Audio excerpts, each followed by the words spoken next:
आप देख रहे हैं दी आइकन न्यूज़। दृढ़ इच्छा शक्ति और मजबूत इरादों वाली साधारण परिवार में जन्मी उत्तर प्रदेश की जिला हापुड़ पिलखुआ की रहने वाली रिजवाना खान सैफी 21वें दिन जनपद बहराइच के नानपारा पहुंची, जहां लोगों ने इनका स्वागत किया। गुरुवार को 22वें दिन नानपारा से अपने मिशन एवरेस्ट के लिए रवानगी की। आपको बता दें, रिजवाना ने 7 मार्च से अपनी इस मिशन माउंट एवरेस्ट पदयात्रा की शुरुआत की थी और वो अब तक लगभग 600 किलोमीटर से भी अधिक का सफर तय कर चुकी हैं। रिजवाना रोजाना 35 से 40 किलोमीटर का पैदल सफर तय करती हैं।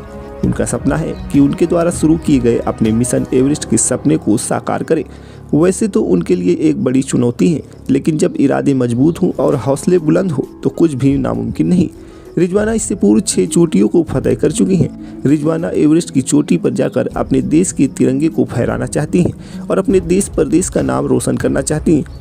उन्होंने देशवासियों से अपील की है कि वो उन्हें सपोर्ट करें और उनकी आर्थिक मदद भी करें। उन्होंने कहा कि मेरा ये संघर्ष जारी रहेगा और एक दिन अपने लक्ष्य की प्राप्ति जरूर करूंगी। क्या नाम है आपका? मेरा नाम है रिजवाना जी। कहाँ से आप हैं? मैं डिस्ट्रिक्ट गाजीपुर पिलखुआ से, और 7 मार्च 2024 से मैंने मिशन माउंट एवरेस्ट पदयात्रा करी थी। क्योंकि मुझे एवरेस्ट क्लाइम करना है। अब तक मैं 6 चोटियाँ फतह कर चुकी हूँ।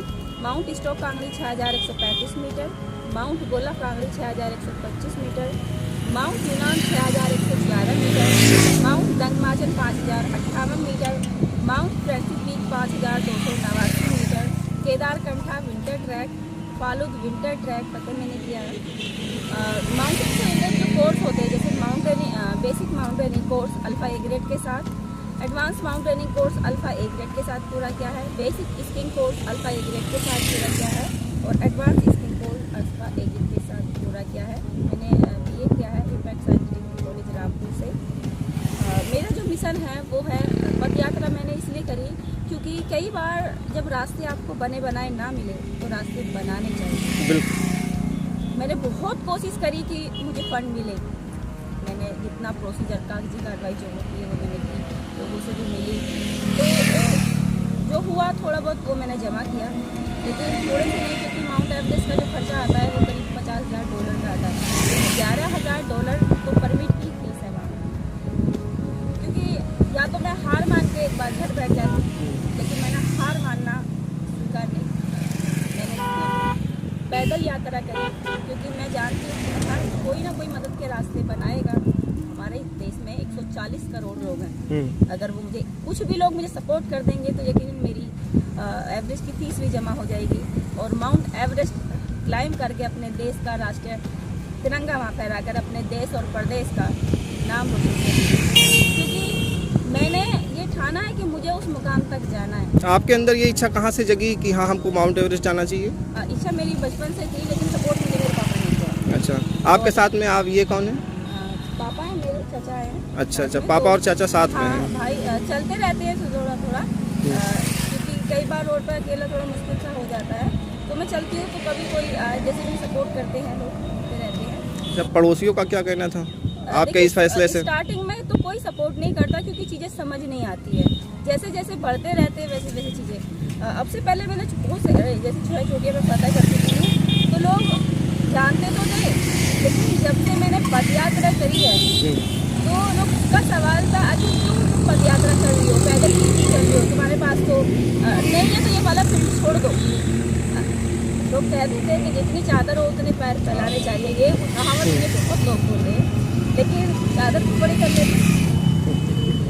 छोटी है तो क्या हुआ, मैं अपने छोटे छोटे कदमों से भी आगे बढ़ूंगी तो हो जाएगा। आप कितने किलोमीटर तक का सफर तय कर चुकी हैं? 35-40 किलोमीटर पर डे चलती हूँ और 600 किलोमीटर से ज़्यादा मैं चलती हूँ। कि बाईपास यानी मैं अंदर की तरफ से आती हूँ, तो गांव में शहर में बस्ती को भी इलाके होती है, लोगों से मिलना। आपको हिम्मत कहाँ से मिलती है? हिम्मत मेरे पापा है। महिलाओं के लिए क्या जो है संदेश देना चाहेंगे? मैं कहना चाहूँगी, ज़िंदगी में चाहे लड़की है या कोई लड़का है, क्योंकि संघर्ष करने वाले की कहानी सेम होती है, चाहे वो लड़की की या लड़के की।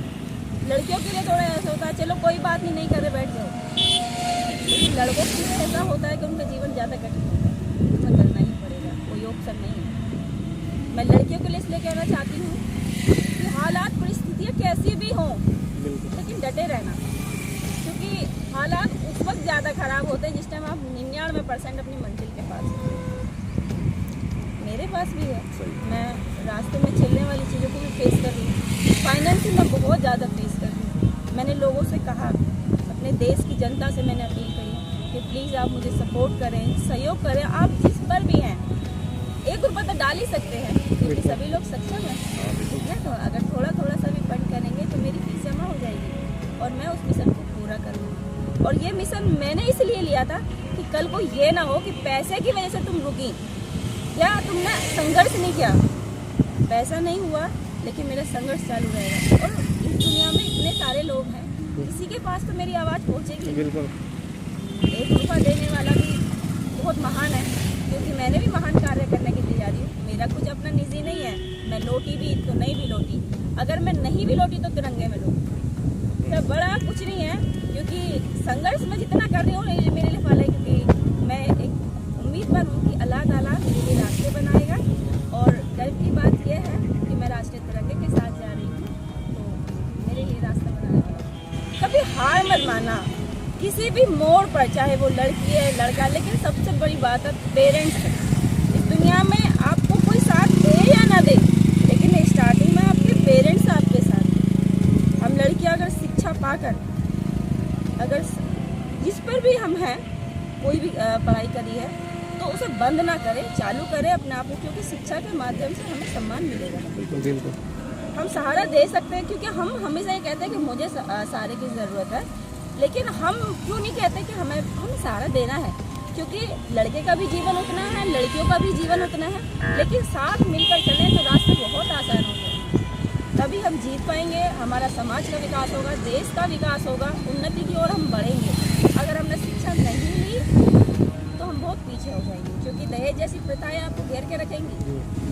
इनसे बचना है, माँ बाप को भी एक सम्मान दंड मिले, तो आपको शिक्षा के क्षेत्र में आगे बढ़ना होगा और ऐसा स्थान प्राप्त करना होगा कि